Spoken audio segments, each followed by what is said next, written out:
आखिरी आशा का बंधन भी संसार से उस दिन टूट गया, जिस दिन अर्जुन ने हाथ पकड़कर बैठाया भीम को कि नहीं, हम तो कौरवों के कृत दास हैं, अब कुछ भी कहना हमारे हाथ में नहीं।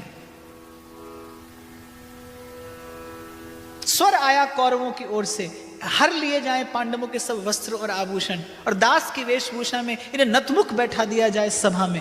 मुख नीचा किए बैठे हैं भीष्म, द्रोणाचार्य, कृपाचार्य और वो मोहांध धृतराष्ट्र। उसे तो सुध ही नहीं है कि क्या होने जा रहा है इस सभा में। और वो दुष्ट दुर्योधन सहसा अट्टहास करता हुआ उसी दिन के अपमान का बदला लेने के लिए कि भरी सभा में मुझे अपमानित किया था द्रौपदी, ले लिया मैंने अपना प्रतिशोध, मैं क्षत्रिय हूं, अपना अपमान नहीं भूलता, लेता हूं अपना प्रतिशोध।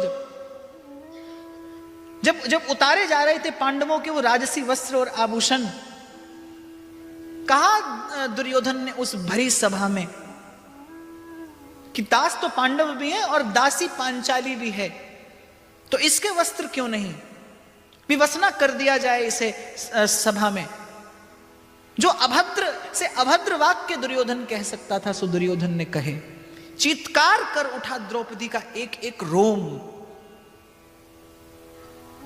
रोती बिलकती कभी महाराजा धृतराष्ट्र के पास, कभी भीष्म के पास, कभी द्रोणाचार्य कृपाचार्य के पास। किस किस के आगे उसने आंचल नहीं फैलाया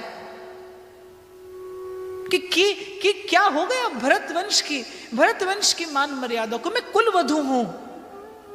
ऐसा लोम हर्षक, ऐसा बर्बर कांड इस काल क्रम में ना तो आज से पूर्व भारत की धरती पर कभी घटा, और हे ईश्वर ना कभी किसी स्त्री को यह दिन फिर से देखना पड़े जो आज द्रौपदी देख रही है। अपने ही लोगों के मध्य में इतनी पीड़ा, इतनी लांछना, इतना अपमान, इतना अपमान। संग सखा सब तज गए,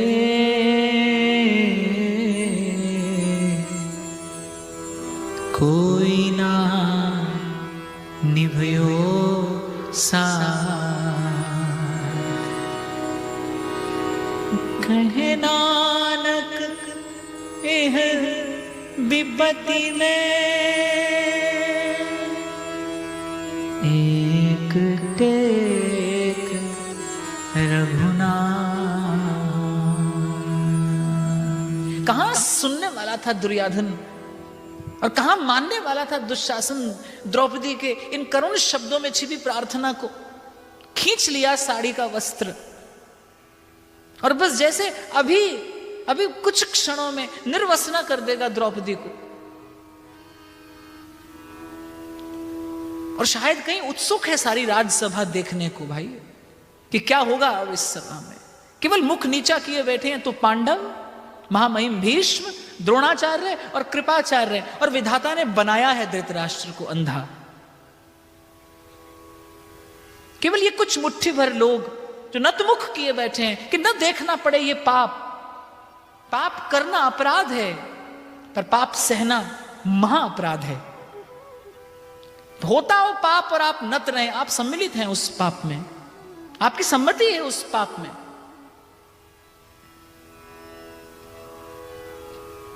कहते अंतिम समय तक द्रौपदी कि किसी प्रकार मेरे वक्षस्थल से वस्त्र ना हट जाए। अपनी लज्जा को रखने का प्रयास करती द्रौपदी सती थी, चाहती तो उसी क्षण वो पूरी की पूरी सभा भस्म हो जाती। पर भक्त को अपना प्रतिशोध लेने की आज्ञा नहीं है।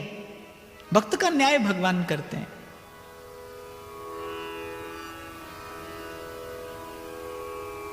और जब देखा कि अब नहीं होगा द्रौपदी तुझसे,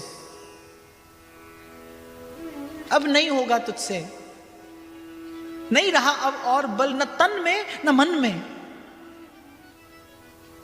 दोनों हाथों से उस साड़ी का छोर जिसे वक्षस्थल को ढांप रखा था उठा दिए दोनों हाथ।